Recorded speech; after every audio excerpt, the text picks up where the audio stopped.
Mrs. Peterson looked down her nose at Jamal into the smirk. Some of us just aren't cut out for advanced calculus, Jamal. Perhaps you should consider a different path. Her words, dripping with condescension, echoed in the silent classroom. Jamal, the only black student in the honors class, felt a familiar sting. It wasn't just about the math. It was the implication, the label she'd been trying to pin on him all year. Uneducated. He stared at the F's scrawled in red ink on his latest test, his hands clenching into fists under the desk. He'd studied for weeks, pulling all-nighters, but it never seemed to be enough for her. Every question he asked was met with a sigh, every answer scrutinized with suspicion. It felt like he was running a race with weights tied to his ankles, and Mrs. Peterson was the one tightening the straps. That afternoon, he slumped onto a bench in the school library, the failed test crumpled in his backpack. He watched other students laughing, studying together, and a wave of isolation washed over him. Was she right? Was he just not smart enough? The thought was a cold, heavy stone in his stomach. Just as he was about to give up and head home, a voice cut through his despair. Tough day? It was Mr. Harrison, the school janitor, a man whose warm smile had brightened many of Jamal's bleakest days. Jamal just nodded, unable to speak. Mr. Harrison sat beside him. I used to be a math teacher, you know, he said softly, noticing the crumpled test peeking out of Jamal's bag. Let me see. Hesitantly, Jamal handed it over. Mr. Harrison scanned the paper, his brow furrowed. These aren't just mistakes, he murmured. This is different. He pointed to a complex problem. You've solved this using a method I haven't seen in years. It's brilliant, but it's unconventional. She marked it wrong because it wasn't asterisk or asterisk way. A tiny spark of hope flickered within Jamal. For the first time, someone wasn't just seeing his failure. They were seeing his effort, his unique approach. Mr. Harrison continued, Jamal, you don't have a knowledge problem. You have a translation problem. You understand the concepts deeply, but you need to present them in the way the test expects.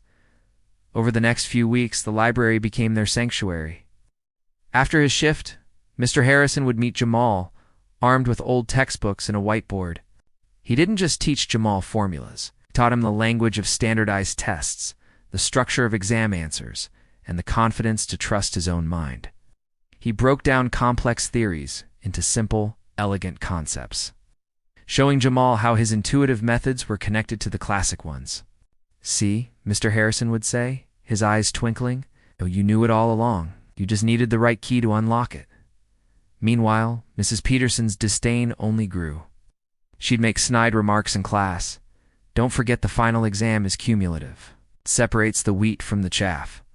She'd look directly at Jamal when she said it. The other students would shift uncomfortably, but no one ever spoke up. Her words were like fuel to Jamal's fire. Every condescending look, every dismissive wave of her hand, he channeled it into his studies. He wasn't just studying for a grade anymore. He was studying to prove her wrong, to prove everyone wrong who had ever looked at him and decided he was less than. He was studying for himself. The final exam was the biggest academic challenge of his life, a comprehensive test covering the entire year. The night before, he felt a calm he hadn't experienced in months. He had put in the work. He was ready. The day the scores were posted was electric with tension.